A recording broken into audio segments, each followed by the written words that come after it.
Բարև ձեզ հարգելի ռադիոլսողներ, եթերում ձեր փաստաբանը հաղորդաշարն է, այսօր մենք խոսելու ենք մարդու իրավունքների և կենսաբժշկության կապի մասին և մեր տաղավար այդ հարցերի շուրջ հրավիրել ենք ԵԽ Երևանյան գրասենյակի մարդու իրավունքների պաշտպանությունը կենսաբժշկության մեջ ծրագրի ավագ պատասխանատու Մերի Կատվալյանին։ Բարև ձեզ հարգելի Մերի։ Բարև ձեզ Նարինե ջան, շնորհակալ եմ շատ հրավերի համար։ Ես նույնպես շնորհակալ եմ հրավերը ընդունելու համար։ Հարգելի Մերի, վերջերս Հայաստանի Հանրապետությունը վավերացրել է կենսաբանության եւ բժշկության նվաճումների կիրառման առնչությամբ մարդու իրավունքների եւ արժանապատվության պաշտպանության մասին Օվիեդոյի կոնվենցիա։ Եվրոպայի խորհրդի Երևանյան գրասենյակը բավականին մեծ աջակցություն է ունեցել այս գործընթացներում։ Խնդրում եմ ներկայացնեք ինչու է արտահայտվել այս աջակցությունը։ Շնորհակալություն եւս մեկ անգամ նաեւ հարցի համար եւ թույլ տվեք նախքան ձեր հարցին պատասխանելը շնորհավորել բոլորիս։ Եվրոպայի խորհրդի Հայաստանի կողմից Եվրոպայի խորհրդի մարդու իրավունքների եւ կենսաբժշկության, որը կարճ անվանումն է Օվիեդոյի կոնվենցիայի եւ կոնվենցիան այդպես անվանվում է այն պատճառով, որ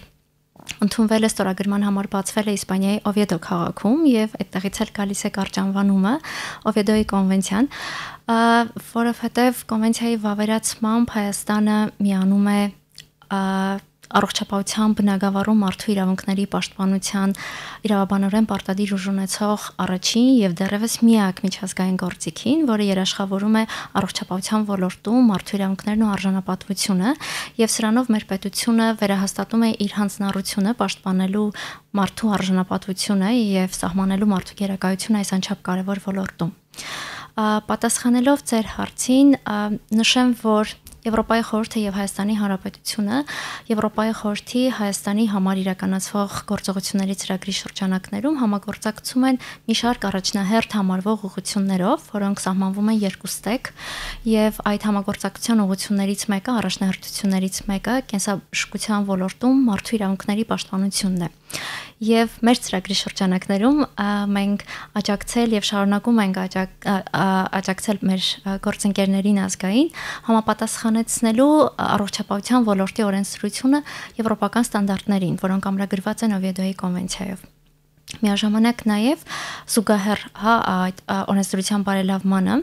լայնածավալ աշխատանք է իրականացվում կարողությունների զարգացման եւ իրազեկվածության բարձրացման, բուժաշխատողների եւ առողջապահության բնագավառում աշխատող իրավաբանների հետ, որպիսի բարելավված օրենսդրությունը կամ ստանդարտները, որոնք արդեն օրենսդրության մաս են, ուղղակի չմնան որպես օրենքի կետ կամ թղթի վրա, այլ դառնան մեր բուժաշխատողների ամենօրյա պրակտիկայի մի մաս։ Եվ ինձ համար նաեւ շատ կարեւոր եւ մեր ծրագրային ուղղություններից հանրային երկխոսությունն է ակտիվացել կոնվենցիայի դրույթների շուրջ եւ առողջապահության ոլորտում հարցերի շուրջ, որն էլ բերել է հենց կոնվենցիայի վավերացմանը։ Այստեղ ես ուզում եմ երկխոսությունը պետական մարմինների եւ առողջապահական ոլորտի ներկայացուցիչների միջեւ, մասնագետների միջեւ, նաեւ հանրային լայն ավելի զանգվածների մեջ։ Ես այստեղ հատկանշական է նաեւ ուզում եմ անպայման նշել, որ կոնվենցիայի վավերացման վերաբերյալ օրենքը ազգային ժողովում քննարկվել եւ քվեարկվել է միաձայն, ինչու եմ սա շեշտում, որովհետեւ դա արդեն խոսում է նրա մասին, որ մենք ունենք երկխոսություն եւ պատրաստակամություն պետական բոլոր գերատեսչությունների կողմից, սա եւ պետական օրենսդիր գործադիր մարմինների համագործակցության աշխատանքի սերտ աշխատանքի մասին է եւ նաեւ պետություն միջազգային կազմակերպություն։ Շատ ողջունելի է։ Մենք գիտենք, որ յուրաքանչյուր միջազգային իրավական ակտի կոնվենցիայի վավերացում պետության կողմից ենթադրում է որոշակի միջոցառումների իրականացում, բացի դրանից ընդլայնվում է մարդու իրավունքների շրջանակը։ Եթե Օվիեդոյի կոնվենցիայի վավերացումը դիտարկենք այս հերթական կոնվենցիաների, չնայած չեմ ուզում ասել հերթական, որովհետև շատ կարևոր կոնվենցիա է, դրա համար էլ նվիրել ենք հաղորդում այս հարցերի քննարկման համար, որովհետև առողջապահական իրավունքների պաշտպանությունը մեր բնակչության եւ ցանկացած հասարակության առանցքային ոլորտներից է, եւ կարող ենք ասել, որ այս կոնվենցիայի վավերացումը ի վերջո ավելի պաշտպանված կդարձնի մեր բնակչության առողջապահական իրավունքները կամ այսպես ասենք ինչ իրավունքներ կսահմանի, ինչքանով կընդլայնի այս իրավունքների շրջանակը։ Կոնվենցիայի առանցքում մարդն է, մարդու գերակայությունը եւ կոնվենցիայի հենց առաջին հոդվածը սահմանում է, որ մարդու շահերը, արժանապատվությունը, իրավունքները գերակայեն հասարակության եւ գիտության շահերի նկատմամբ եւ կոնվենցիան առանց խտրականության պաշտպանում է յուրաքանչյուրի հիմնարար ազատություններն ու իրավունքները կենսաբժշկության եւ բժշկության զարգացման եւ նվաճումների կիրառման արդյունքում դա վերաբերում է եւ ամենօրյա բժշկական պրակտիկային եւ վերաբերում է նաեւ նոր նվաճումներին, տեխնոլոգիաների, այսինքն մենք ընդունում ենք, որ գիտությունը եւ տեխնիկան պիտի զարգանան, որպեսզի մենք կարողանանք ունենալ նաեւ զգալի առաջընթաց պացիենտների բարեկեցությունը, առողջությունը բարելավելու առումով, բայց միևնույն ժամանակ պիտի կարողանանք պաշտպանել որպես մարդուն, որպես այդ գործընթացի հիմքում առանցքում գտնվող անց իր իրավունքները եւ ազատությունները, որ որևէ կերպ դրանք չտուժեն կամ երկրորդական չդառնան գիտության եւ հասարակության նվաճումների արդյունքում։ Ինձ համար կոնվենցիայի արդյունքում, վավերացման արդյունքում իրավունքների ընդլայնման օրինակ կարող է լինել առաջին հերթին կոնվենցիայով ամրագրված շատ կարևոր դրույթ հանրային բանավեճը, որը առողջապահական հարցերի շուրջ եւ երբ մենք խոսում ենք հանրային բանավեճի մասին, կոնվենցիան հստակ ամրագրում է, որ յուրաքանչյուր հարց, որը առողջապահական թե նվաճումների, թե ամենօրյա բժշկական պրակտիկային է վերաբերում եւ դա նորություն է եւ դա վերաբերում է մարդու մասնակցությանը, պիտի լինի հանրային լայն քննարկման առարկա եւ պետք է քննարկվեն այդ գործընթացի եւ էթիկական, եւ բժշկական, եւ սոցիալական, եւ իրավական, եւ տնտեսական ասպեկտները եւ այդ ամբողջի արդյունքում ներգրավելով հանրային լայն դիսկուրսը,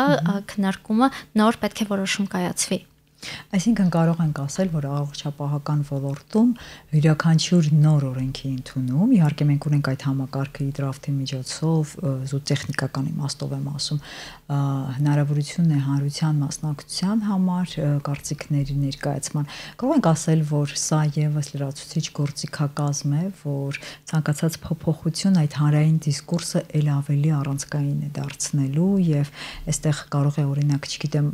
առողջապահական ոլորտի հետ կապված բժշկական գաղտնիքի կամ լիցենզավորման կամ եւ այլ փոփոխությունների հետ կապված իրավակարգավորումներ լինեն, որոնք անպայման այսպես պարտադիր ընթացակարգով հանրային դիսկուրսի առանցքը պետք է լինեն։ Ես կարծում եմ, որ մեր նախագծերը նաև իդրաֆտի առկայությունը արդեն դրա մասին է խոսում, որ բոլոր նախագծերը պիտի դրված լինեն, բնականաբար օրինակ հենց ձեր օրինակը նշեմ լիցենզավորման մասին օրենքը միգուցե կամ փոփոխությունները չհետաքրքրեն հանրային լայն զանգվածներին, բայց մասնագիտական շրջանակներին, բայց կարող են լինել նաև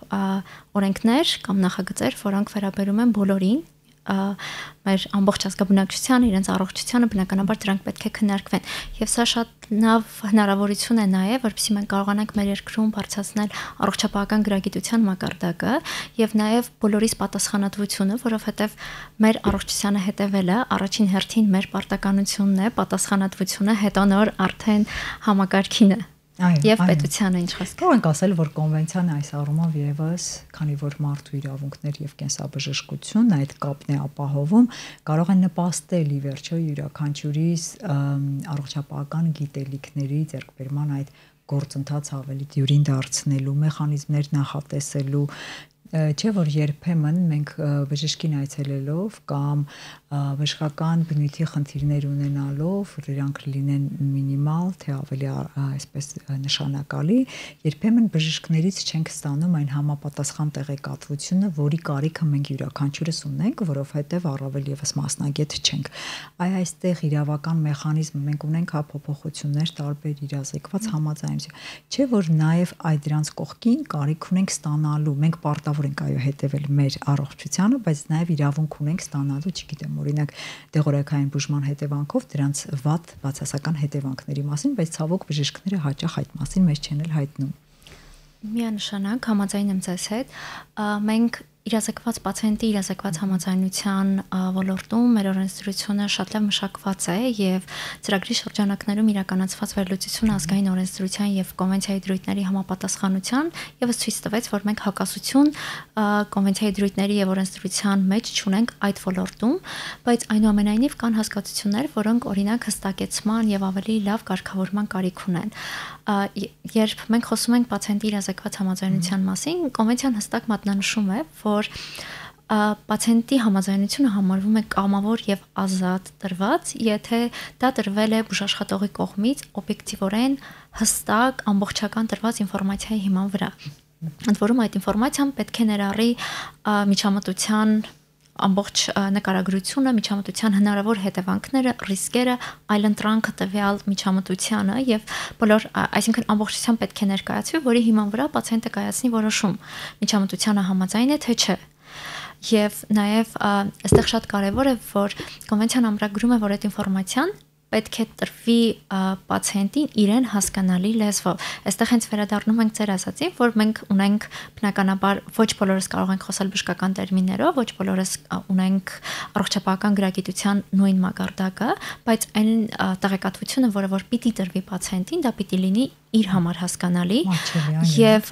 նաեւ այստեղ կարեւոր է որ պացիենտը պիտի ունենա հնարավորություն լրացուցիչ նաեւ հարցեր տալու, ստանալու սպառիչ պատասխաններ եւ միայն դրանց արդյունքում ինքը պիտի կայացնի որոշում։ Այստեղ նաեւ կախված միջամտության բնույթից շատ լավ կողմից պետք է նշեմ, որ մեր օրենսդրությունը շատ ավելի խիստ կարգավորում ունի, քանի որ նախատեսում է բժշկական միջամտությունների համար հատուկ կամ մենք ասում ենք գրավոր համաձայնության պահանջը, մինչդեռ կոնվենցիան նախատեսում է, որ միջամտության բնույթից կախված դա կարող է լինել հատուկ համաձայնություն, որը գրավոր տրված է լինում կամ կարող է լինել անուղղակի, երբ շատ թեթև միջամտություններ են օրինակ եւ դրանց համար գրավոր համաձայնություն չի պահանջվում։ Բարի, անդրադառնալով Օվիեդոյի կոնվենցիային գրքին, քանի որ այսօր մեր քննարկման առարկան է, հարգելի մեր եկեք անդրադառնանք կարգավորման առարկային, որը միտված է ըստ էության մարդու արժանապատվության առաջնահերթությանը, որը արդեն ձեր կողմից նշվեց, տեղեկացված համաձայնությանը, համաձայնություն տալու կարողություն չունեցող անձանց պաշտպանությանը, հոգեկան խանգարումներ ունեցող անձանց պաշտպանությանը, մասնավոր կյանքի գաղտնիությանը, առողջապահական ծառայությունների հավասար մատչելիությանը, գենետիկ միջամտությունների սահմանափակմանը, փոխպատվաստման նպատակներով կենդանի դոնորներից օրգաններ եւ հյուսվածքներ վերցնելու հետ կապված հարցերին, անչափահասների հատուկ պաշտպանության հետ կապված իրավակարգավորումներին, հիմնական կարգավորումները սրանք են կարող ենք այդպես նշել, կոնվենցիայով նախատեսված իրավունքների տեղայնացման համար բնականաբար պահանջվում են օրենսդրական, ինստիտուցիոնալ եւ վարչական միջոցառումներ։ Ըստ էության դուք օրենսդրության մասին որոշ կոմպոնենտների մասով ասեցիք, որ խնդիրներ չկան, համապատասխանում են, բայց եթե փորձենք ընդհանուր գծերով այդ միջոցառումները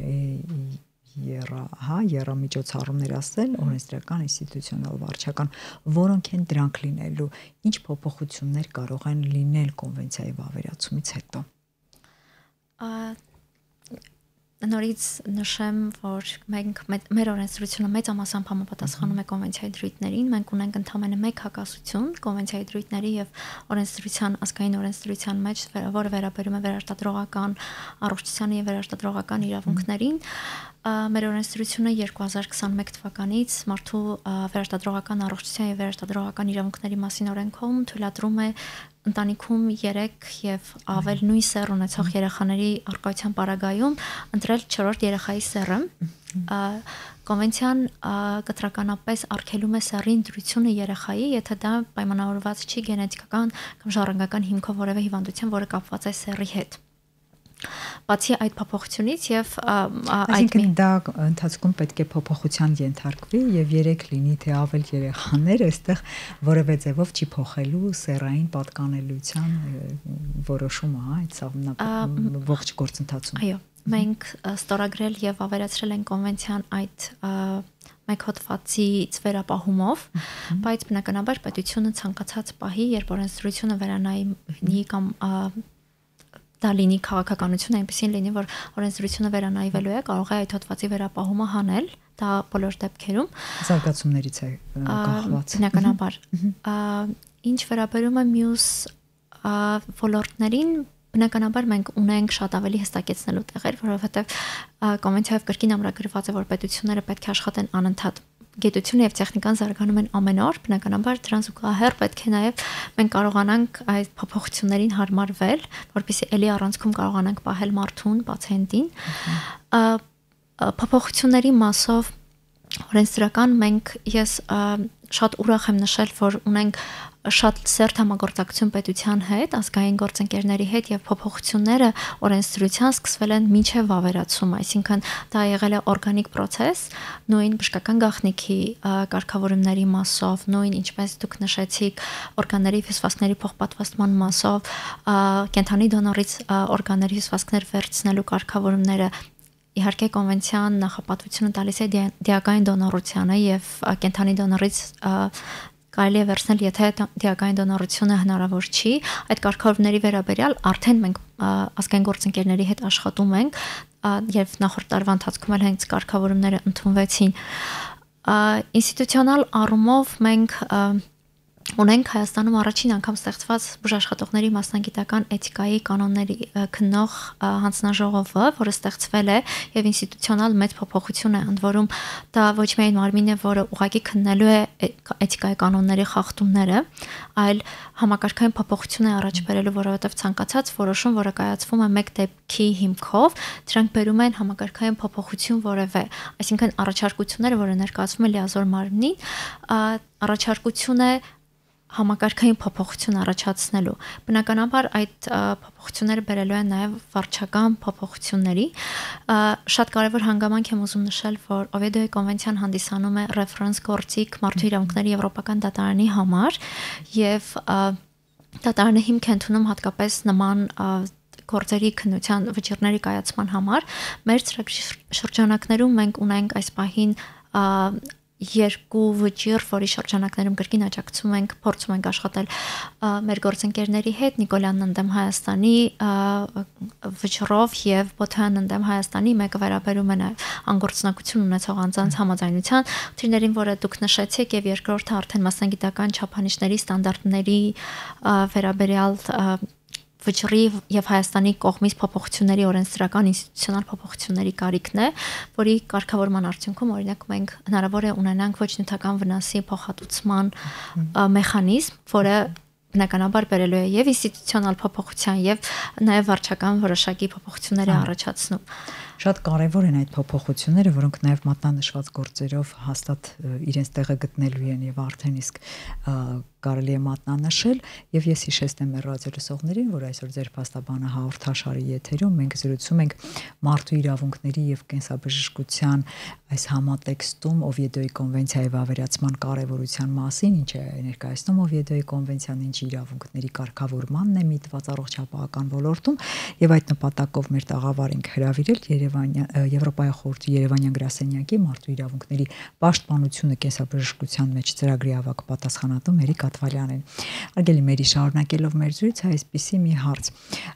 Տեսեք, կոնվենցիայի վավերացմամբ հնարավոր կլինի վերանայել, կարծում եմ, նաև բժշկական ծառայությունների, առողջապահական ծառայությունների հավասար մատչելիության հարցը, որքանով է պետությունը այսօր իր օրակարգում դա դնում, որքանով է դա կարևոր եւ արդյոք այս այսինքն նշանակում է, որ բոլորի համար իսկապես հավասար մատչելիությունը կապահովի ծառայությունների շրջանակի ներողություն եւ ինչ առաջնահերթություններ կլինեն եւ սրա կողքին արդյոք առաջ կմղվի նաեւ այդ ծառայությունների որակի հարցը։ Կոնվենցիայի համատեքստում մենք բնականաբար կարգավորումներից հիմնականներից մեկը անդրադառնում է նաև առողջապահական ծառայությունների հավասար մատչելիությանը եւ կոնվենցիան պարտավորություն է առաջադրում պետություններին գործադրելու իրենց լավագույն ջանքերը առողջապահական ծառայությունների մատչելիությունն ու հավասար մատչելիությունը բարելավելու կամ ավելի լավ մակարդակի վրա բարձրացնելու համար։ Բայց կոնվենցիայի համատեքստում առողջապահության մատչելիության մասին խոսելիս կոնվենցիան նշում է արդարությունը, այսինքն առողջապահական ծառայությունների մատչելիությունը պետք է լինի արդար։ Եվ արդարությունը այս համատեքստում նշանակում է առանց անհիմն խտրականության։ այստեղ ավելի շատ ոչ թե ռեսուրսների մասին է, այլ խտրականության բացառման եւ դա բնականաբար խոցելի խմբերի համար նաև պետք է հավասարապես մատչելի լինի եւ կոնվենցիան շատ հստակ նշում է, որ դա պետությունները պիտի գործադրեն իրենց ջանքերը ըստ իրենց ռեսուրսների։ Մենք բոլորս հասկանում ենք, որ դա չի կարող լինել դրանք կախված են երկրի զարգացման մակարդակից, արկա ռեսուրսներից եւ այլն եւ այս կոնտեքստում է կարևոր նշել արդար մատչելիության մասին հատկապես կոնվենցիա։ Ինչ վերաբերում է որակի բարելավմանը, ես կարծում եմ, որ բոլոր դրույթների, եթե կհամաձայնեք ինձ հետ, բոլոր դրույթների կիրառումը կբերի առողջապահական ծառայությունների որակի բարելավման, փոխկապակցված են։ Այո, եւ նաեւ հաշվի առնելով, որ կոնվենցիան հստակ սահմանում է նաեւ, որ բժշկական ծառայությունները, բժշկական օգնությունը սպասարկումը պետք է մատուցվի համաձայն մասնագիտական բարձր չափանիշների, նաև բժշկական ծառայություններ մատուցողների կողմից, եւ դա ենթադրում է նաև մասնագիտական հմտությունների եւ բոլոր այն իրավական ասպեկտների պաշտպանությունը կամ պահպանումը, որը որ ամրագրված է եւ մեր ազգային օրենսդրությամբ եւ իհարկե նաև միջազգային պայմանագրերով, որին մենք արդեն միացել ենք, իսկ կարծում եմ այս համատեքստում մենք շատ համաչափ քայլում ենք նաև պետության հետ, որովհետև մեր կառավարության առաջնահերթ բարեփոխումներից առողջապահության ոլորտում նաև ապահովագրության, համապարփակ առողջության ապահովագրության ներդրումն է եւ մենք այս համատեքստում եւս փորձել ենք աջակցել պետությանը նախագծի ամբողջական փաթեթի օրենքի նախագծի մշակման ժամանակ, որ դրանք համահունչ լինեն կոնվենցիայով ամրագրված դրույթներին, որոնք վերաբերում են մարդու իրավունքների պաշտպանությանը։ Շատ բարի, դուք նշեցիք ձեր խոսքում իրազեկված համաձայնության մասով այն փաստը, որ մեր օրենսդրությունը ըստ էության գրեթե ամբողջովին համապատասխանում է այսպես միջազգային ստանդարտներին կամ Օվիեդոյի կոնվենցիայի պահանջներին։ Կարող ենք ասել, որ այնուամենայնիվ լրացուցիչ երաշխիքների ամրագրման կամ իրավակիրառ պրակտիկայի հետ կապված կամ ինչու՞ չէ նաև մեր պրակտիկայի ուսումնասիրությունից առաջացող խնդիրներին միտված այսպես փոփոխություններ կարող են լինել կամ պրակտիկայի բարելավում։ Ես կարծում եմ, մենք այստեղ խնդիրներ չունենք նաև պրակտիկի իմաստով բացի օրենսդրությունից։ Ես կարծում եմ, որ մենք կարող ենք ավելի հստակեցնել որոշ հասկացություններ, օրինակ մասնավորեցնել ավելի կամ ամբողջությամբ բացել այն հատվածները, որոնք վերաբերում են թե ամբողջական ինֆորմացիան ինչ պետք է ներառի իրազեկված համաձայնության մասով։ Դրանց ամրագրումը միգուցե եւ օգնի օրենսդրորեն ավելի հստակ սահմանել այդ ամբողջական ցանկը կամ շրջանակը։ Բայց կարծում եմ, որ մենք նաեւ մի փոքր ունենք պրակտիկ ոլորտում աշխատելու կարիք, կրկին իրազեկվածության բարձրացման, կրկին բուժաշխատողների հետ աշխատանքի, ինչու՞ չէ նաեւ լայն հանրության հետ աշխատանքի, որովհետեւ ինչ որ առումով դա պահանջը պիտի բերի նաեւ, որպեսզի այդ ամբողջական ինֆորմացիան նաև տրամադրվի եւ մի կողմից բուժաշխատողները իրենք պիտի ամբողջական ինֆորմացիան տրամադրեն պացիենտին, բայց մյուս կողմից նաև պացիենտի կողմից պիտի լինի պահանջը, որպեսզի այդ ինֆորմացիան տրամադրվի։ Այսինքն այստեղ ավելի շատ պրակտիկ կիրառության դիրույթում մենք ունենք աշխատանք անելիք, որովհետեւ օրենսդրությունը իրոք լավ մշակված է։ Նույնիսկ շատ ավելի խիստ, քան Օվիեդոյի կոնվենցիան նախատեսում է։ Այո, դուք նշեցիք ձեր խոսքում, իսկ պրակտիկ իմաստով արդյոք սա եւս խնդիր է, որը մեր առողջապահական ոլորտի այսպես տրիվիալ պարզ գիտելիքների պակասի հետ է կապված, որովհետև պացիենտը, որը խնդիրներ ունի, իրազեկված համաձայնությունը տալիս է, ինչ որ այսպես կետերով իրեն ներկայացվում է, բայց հաճախ չի գնում այդ կետերի հետևից, ինչ է դա ենթադրում, որ ավելի այսպես խորքային լինի իր գնահատականը, եզրահանգումը, իսկապես նա համաձայն է, թե ոչ, որովհետև կարծես թե այսպես ձևական գումարած հանածի պես երբեմն այսպես հարցեր են տրվում, ես որպես պացիենտ ունեցել եմ նման իրավիճակ, ես մի քիչ իհարկե այդ առումով վատ պացիենտ եմ, շատ հարցեր եմ տալիս, բայց այնուամենայնիվ լինում են դեպքեր, երբ որ մարդիկ պարզապես այդ ընթացակարգը անցնելու համար համաձայնում են եւ գնում են առաջ։ Արդյոք մեխանիզմը այնպիսին պետք է լինի, նաեւ զարգացած երկրների պրակտիկան է այդ մասին խոսում, որ ամբողջական այդ տեղեկատվությունը պացիենտը ստանում է եւ սխալվելու հավանականությունը, այդ ռիսկայնությունը մինիմալիզացվում է։ Ես կարծում եմ մենք այստեղ ունենք ազգային առանձնահատկություն եւ դպրոց, որը նաև մեր բժշկական համակարգ, առողջապահական համակարգն է անցել։ Մյուս կողմից ես լրիվ համաձայն եմ ձեզ հետ, որ մենք ունենք նաև խնդիր բուժաշխատողների զբաղվածության, կապված նաև պացիենտների հոսքի հետ։ Այսինքն այդ ժամանակահատվածում միգուցե մենք կարգավորման կարիք ունենք յուրաքանչյուր պացիենտին տրվող, սա սուբյեկտիվ կարծիք եմ ասում, ամրագրված չի, բայց յուրաքանչյուր պացիենտի հետ օրինակ ընդունելությունը կազմակերպել X ժամանակահատվածը։ Բժիշկներից մեկը մի անգամ ասեց 20 րոպեից ավել մենք իրավունք չունենք դե ժամանակ տրամադրելու։ Այ հետաքրքիր է, դա կանոնակարգված է թե ոչ։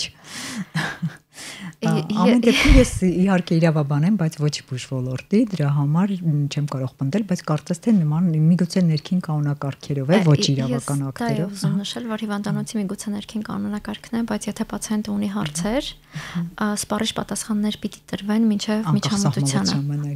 Այո, որովհետև հենց այստեղ հետ ենք գալիս կոնվենցիայի դրույթին, որ պացիենտը պիտի հնարավորություն ունենա լրացուցիչ հարցադրումներ անելու, ստանալու սպառիչ պատասխաններ մինչև միջամտությանը համաձայնվելը։ Շատ բարի, հասկանալի է, իսկ պացիենտի մասնավոր կյանքի և տեղեկատվության ստանալու իրավունքի հետ կապված կարող ենք ասել այստեղ այդ մասնավոր կյանքի առողջապահական հարցերի շուրջ ստանալու իրավունքը իսկապես իրացվում է, թե այստեղ գաղտնիությունը ենթադրում է, որ ընտանիքի անդամներին այդ տեղեկատվությունը բալանսավորված տրամադրվի, այս մասով կոնվենցիան կարգավորումներ ունի, թե ոչ։ Կոնվենցիան նախատեսում է, որ յուրաքանչյուր ոք ունի իր մասնավոր կյանքի ներառյալ առողջապահական տեղեկատվության նկատմամբ հարգանքի իրավունք, եւ դա ենթադրում է, որ իր առողջապահական տվյալները, տեղեկատվությունը ինքը իրավունք ունի միայն ինքը իմանալու, տնօրինելու եւ ինքը որոշելու այդ ինֆորմացիան ուզում է ներառյալ իր հարազատները տեղեկանան, թե ոչ, բայց այստեղ ես կրկին ուզում եմ վերադառնալ, որ մենք էլի ազգային առանձնահատկություն ունենք, մենք շատ սիրում ենք բոլորս գնալ օրինակ բժշկատողի մոտ ընտանիքի անդամներով, հարազատներով, բարեկամներով, այստեղ այդ իրավունքը առաջին հերթին մենք ենք խախտում, բայց նաև սովորութային ուժը այնքան մեծ է եւ շատ դարերից եկած, որ դա բոլորի համար նորմա է արդեն։ Մի կողմից բժշկատողը պարտավորություն ունի եւ դա նաև քրեական օրենսգրքով է կարգավորվում պահպանելու բժշկական գաղտնիքը, բայց մյուս կողմից վստահ եմ դուք եք տեսել, մենք ունենում ենք բավականին շատ նաև դեպքեր բժշկատողներին ծեծի, հայհոյանքի բռնության, ես հստակ հիշում եմ դեպք, երբ մի բժշկատողի նկատմամբ բռնությունը կիրառվել էր, միայն որովհետև հրաժարվել էր ինֆորմացիան տրամադրել պացիենտի տղային։ Էմոցիոնալ բոլոր հնարավոր ոչ քաղաքակիրթ դրսևորումներ իրավիճակները հասկանալով այնուամենայնիվ դա ընդունելի տարբերակ չի ու այստեղ կարգավորումը պետք է հստակ լինի ու այստեղ էլի մենք քանի որ կրկին այդ ոլորտում բժշկական գաղտնիքի մենք ունենք շատ լավ մշակված օրենսդրություն հակասություններ չկան միջազգային ստանդարտների հետ բայց այնուամենայնիվ մենք ունենք խնդիր կրթելու ընդ որում կրթական շատ լայնածավալ աշխատանք իրականացնելու եւ հանրության հետ եւ նաեւ բուժաշխատողների ընդ որում դրանք կարող են լրիվ տարբեր լինել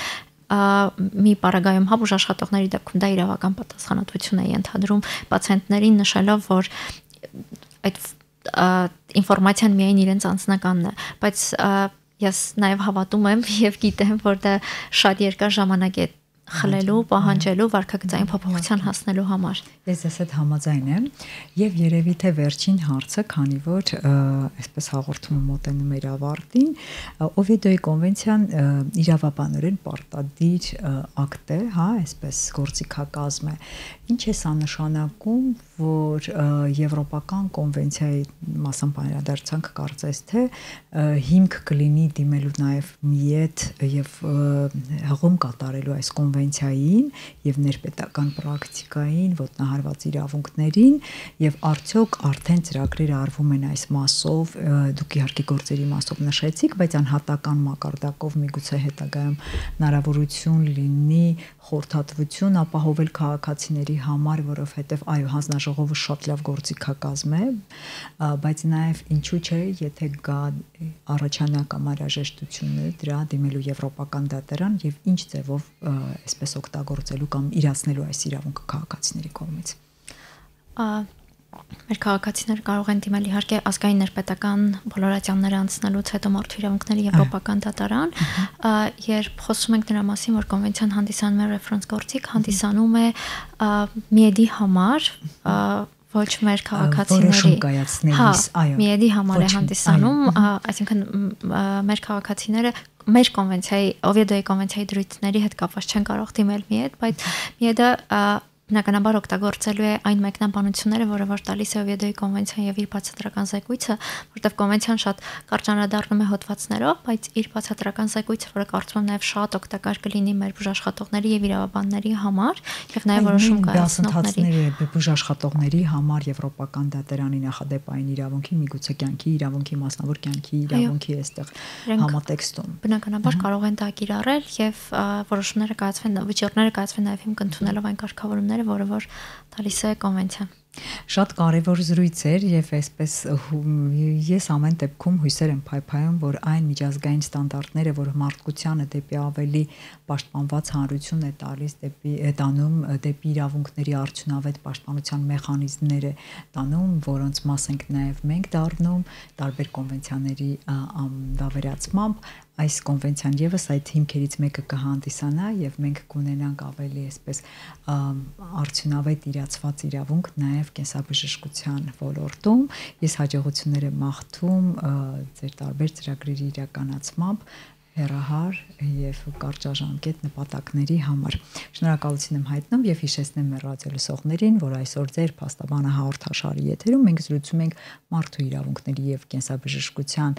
այսպես փոխկապակցվածության մասին եւ այս համատեքստում վերջերս վավերացված Օվիեդոյի կոնվենցիայի մասին,